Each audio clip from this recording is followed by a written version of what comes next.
Hi, welcome to Talking Books and Stuff, the program that talks all about books and writing and stuff.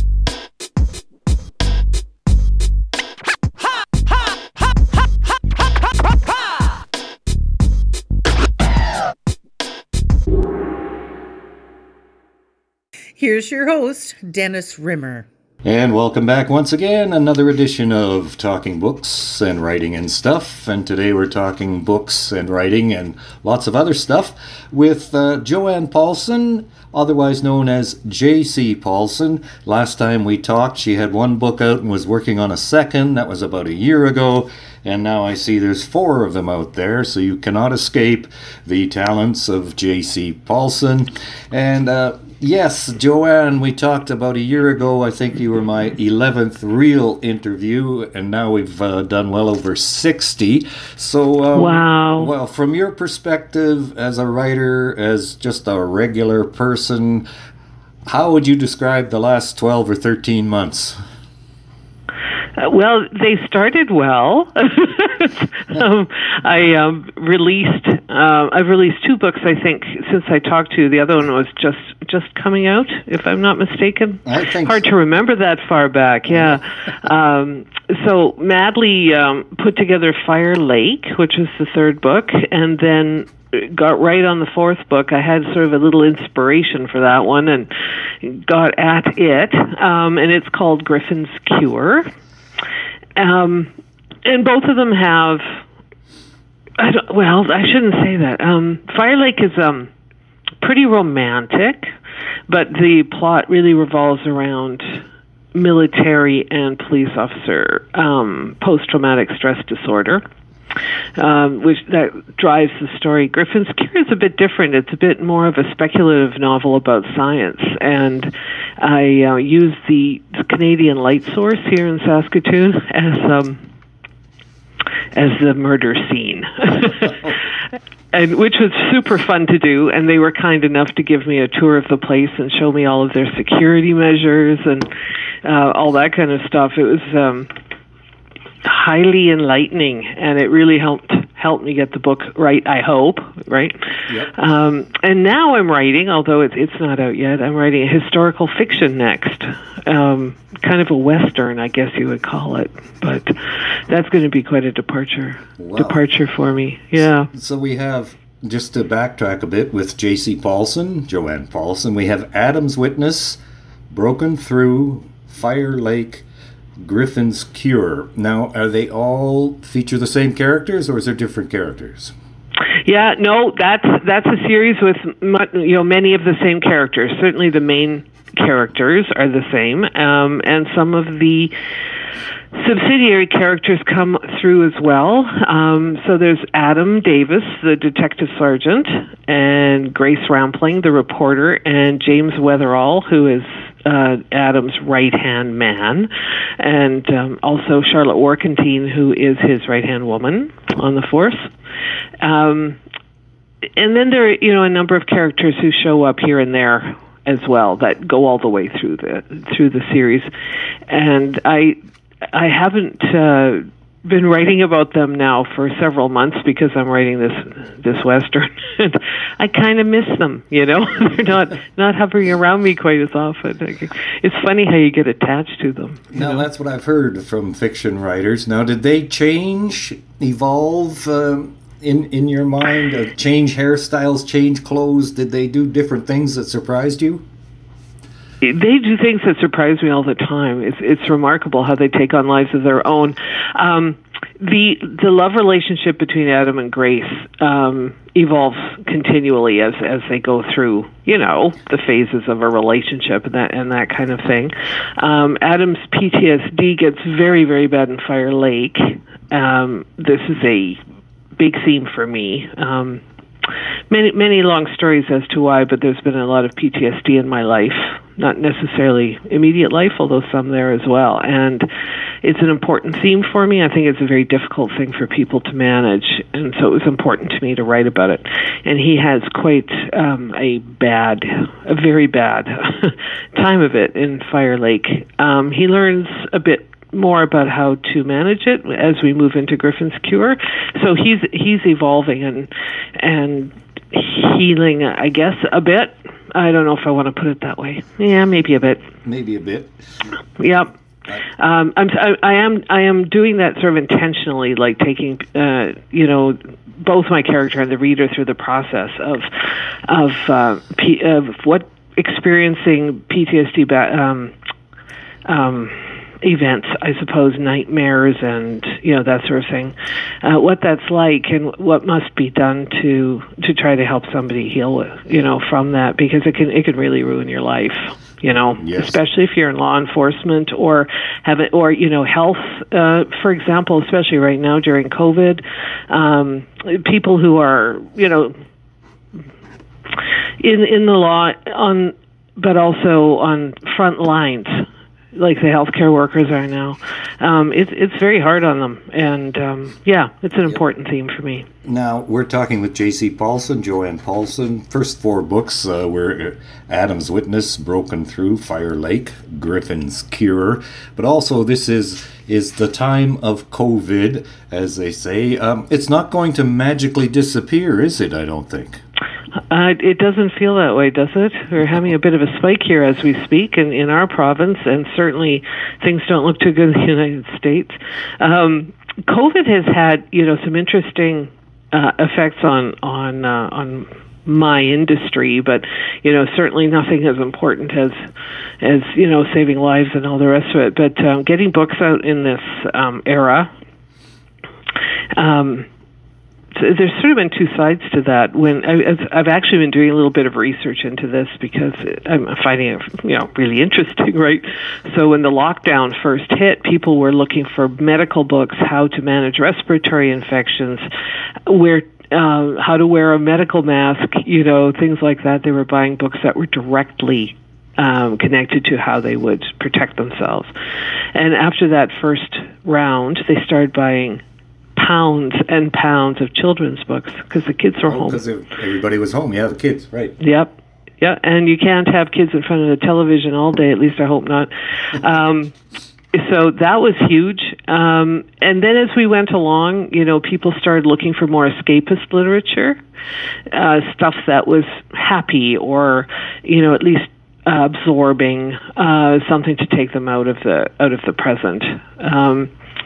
There's been a lot of talk about dystopian literature after big events such as, Second World War, such as Vietnam, and how people really eschew that at first, but then dive into it sometime later. So people aren't reading a lot of dystopian stuff in general because they don't want to think about that. The present, what's happening right now is bad enough, So you can't also, so for authors, right. You also can't run on down to the bookstore and have a launch, right? Because you have 50 people crammed in there side by side and that kind of stuff. So you have to be in the right genres. You have to probably have a name because people want to read something that they know they're going to be satisfied with. And you also aren't going to, this is starting to happen now that, the stores have opened again and this sort of thing. But for a while, when Griffin's Cure came out, it was the first week of April. And there's nothing I could do about it locally, No.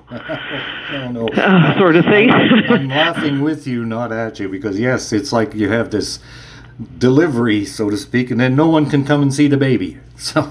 Exactly. And, and that has been literally true for poor grandparents and stuff, right? When, actual human babies haven't been, you can't even visit them. So I sound like I'm complaining, but I don't mean to.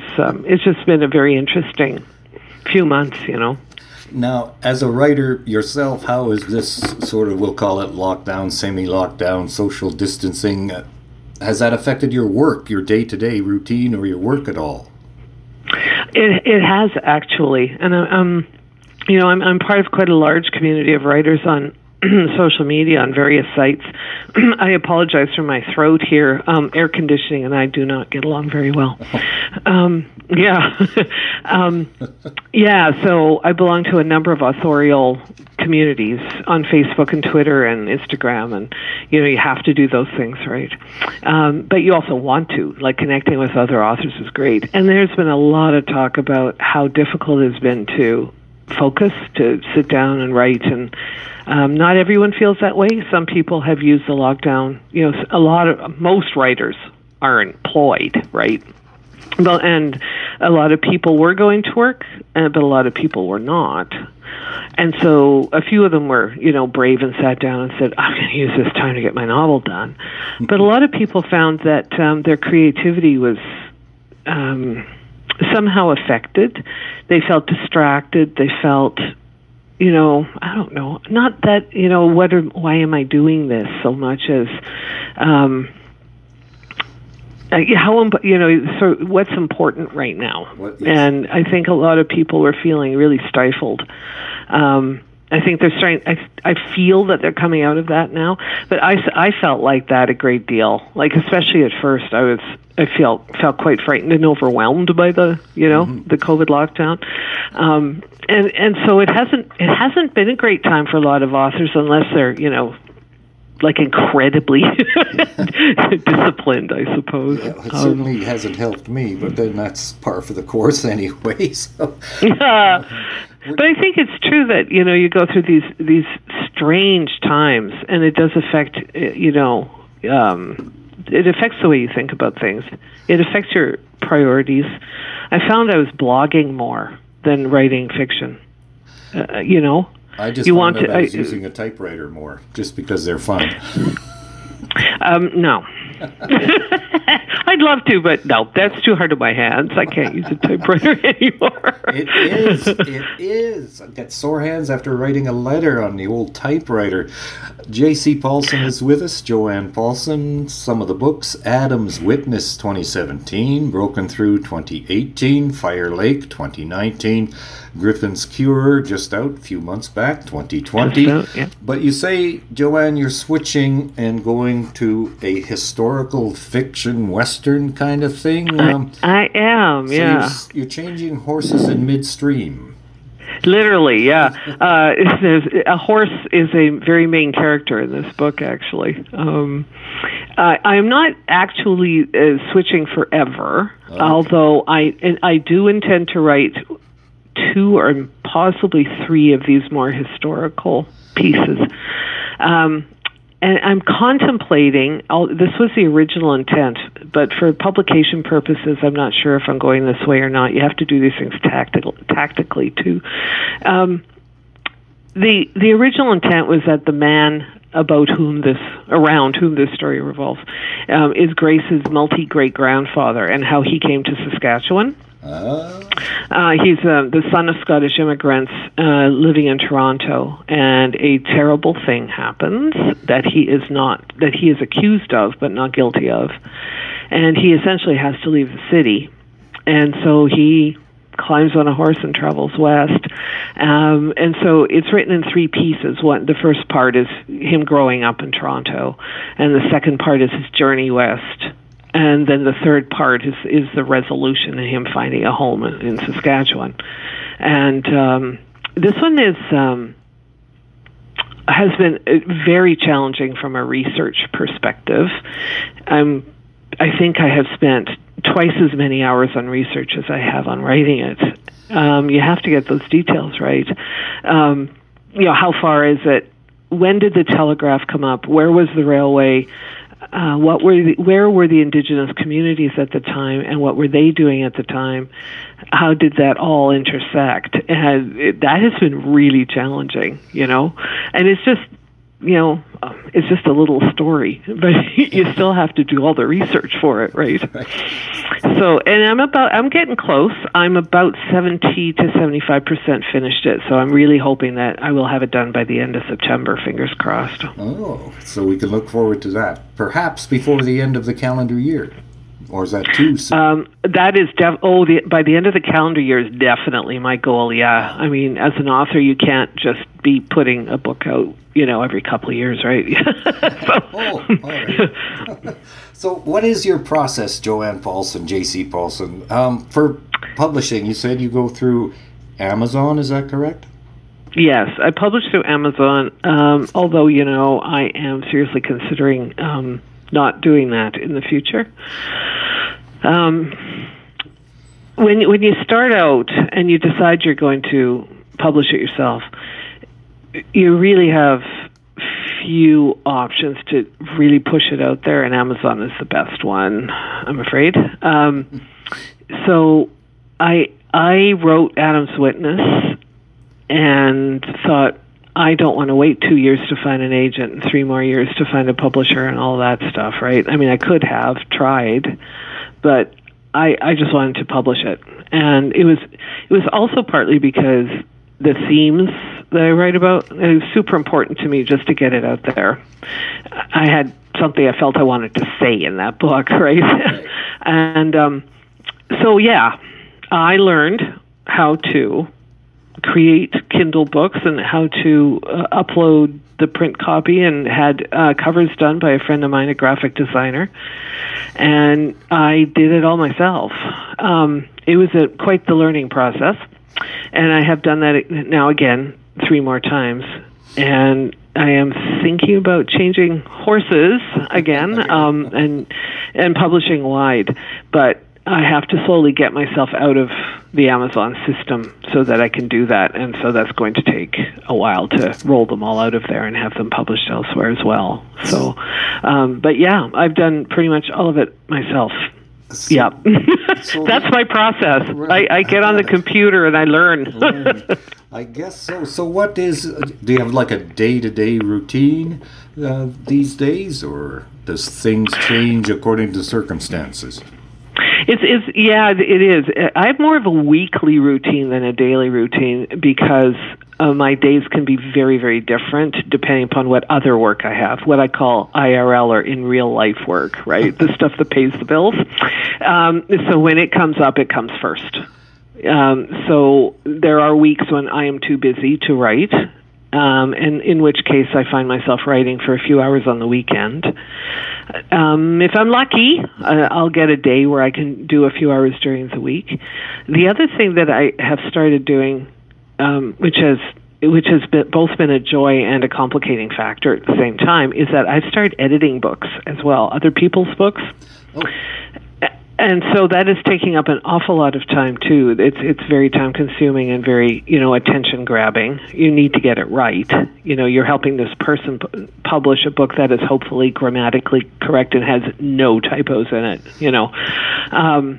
So that has been very consuming and has also taken away from writing time. But, again, all of us have to work, have to pay the bills as well. So, I'm really enjoying it. I have made some amazing friends and formed some great relationships with other authors, a couple of them in this province, although I have clients in the United States and across Canada as well. And it has been really an amazing experience. It has been just great. And I'm so proud of some of those books that I've edited. They're beautiful, That's great. With JC Paulson's with us. Joanne Paulson, you might have seen her byline in newspapers, because actually you write a lot about real estate, and you've been doing that for a number of years. How did you get interested in that sort of topic? I know, isn't that funny? When I started working in the newsroom at the Star Phoenix a very long time ago, I started with their Sunday publication called The Sun. And about a year, well, not quite a year later, they moved me into business. I became a business reporter, and that was a steep learning curve too, although I had written a lot about business in my previous job, so I wasn't coming in completely as a neophyte, which is why they decided to try me on the business beat. And some of the first stories I wrote were about real estate. The business editor assigned a lot of real estate stories to me, and I became just fascinated by it. I loved it. I also really, as an aside, I also loved writing about mining and agriculture and, other elements of our economy. But real estate was really fun. And now I'm doing it again. Yeah, I'm writing a real estate column for the Star Phoenix and the Leader Post sometimes, for Post media papers anyway. And yeah, I'm really enjoying being back at that, and again, running into people I haven't seen in years, and fascinating topic. And it's really been interesting in the COVID era as well, because sales since the lockdown have absolutely soared, and it's really interesting to watch the psychological response of people to buying homes. A home has become so important, and that's reflected in the real estate sales in Saskatchewan. So yeah, it's been really fun. Any other economic predictions you can sort of forecast for the next year or so, other than real estate sales? I don't know.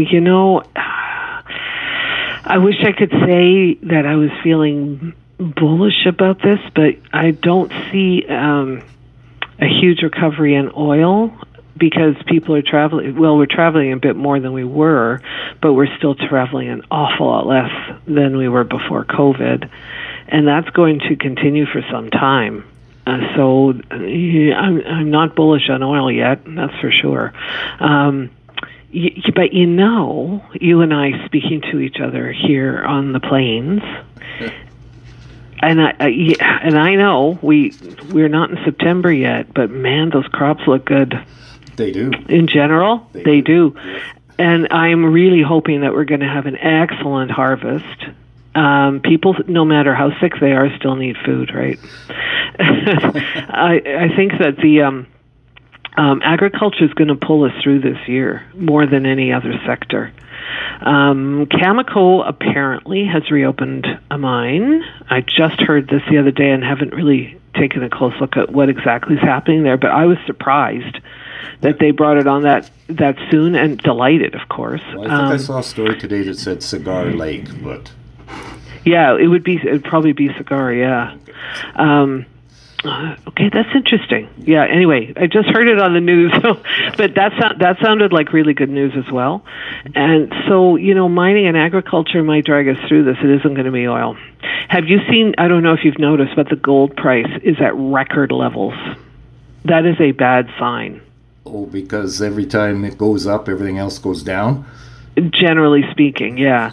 It means that people are nervous about the economy, right? If gold spikes like that, and people want gold under, I don't know, in the pillowcase or in the bank vault or something, just in case, things really, really go awry.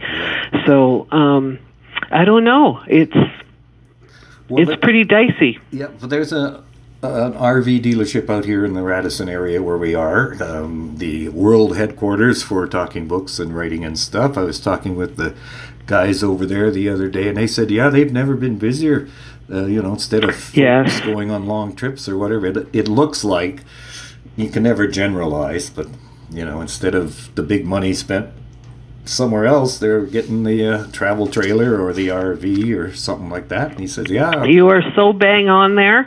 You can't get it. RVs are flying off the lot. If you put your used boat on the market, you better have another one, in the garage at the cabin, because you're not going to be able to find one. There are. I was in fact this morning I was interviewing a real estate agent who said that you cannot get a hot tub for love or money in her region, at least. She's just north of here. You cannot get one. They're backed up to October. Forget it. Not happening. Yeah. So no trampolines, no recreational equipment available anywhere, because everyone's not traveling. So but if you have an RV, you have a lot of, more flexibility. Yeah. So that's exactly right. Yeah. Okay. It's JC Paulson, or Joanne Paulson, who has been with us. The books we've talked about include Adam's Witness, Broken Through, Fire Lake, Griffin's Cure. Where can we find them? Well, on Amazon, on all English channels of Amazon. So wherever you are, and if you can read in English, I'm thinking about getting one of them translated into German, but we'll see what happens. And also, although here's the other thing that happened because of COVID, I could not get paperback copies of Griffin's Cure until this week. I tried to order them immediately, and they said they would not print or ship them because of COVID. They are not available on the ground yet because they're sitting in my back room waiting to be delivered. But they will be available within the next few days at McNally Robinson and through Sask Books as well. Sask Books. And they should be available at Kohl's downtown in the Midtown Plaza fairly shortly as well. Yeah. And your next project, you say you're working on some historical fiction type Western things. Will there be peppery sex in that one as well? A little bit. Not quite so much. There will be a little bit because he's a young man coming of age. So, it's going to happen. But when you're out there alone on the prairie, you never know. Yeah, well, there were a few cute ladies out there too. So, and he's very handsome. Oh, of course. Of course. It's Grace's great grandfather. He's got to be handsome. He's got to be handsome. Okay, it's been a pleasure. Thank you very much. And hey, next year we'll do it again. Oh, that would be awesome. And I can't wait to release it's called Blood and Dust. At least that's the working title. And I'm looking forward to seeing what people think about that. It'll be a very, Saskatchewan-focused piece. So we'll see how people react. Wonderful. Thank you very much. Oh, no, thank you, Dennis. It's always great talking to you. I sure appreciate it. Stay cool. Thank you for visiting with us today. This is Talking Books and Stuff with Dennis Rimmer. Contact him at dennis@talkingbooks.tk. Thank you, and may all the good news be yours. Oh, and don't forget to check out his book, The Great Canadian Notebook, available across Canada and at amazon.ca.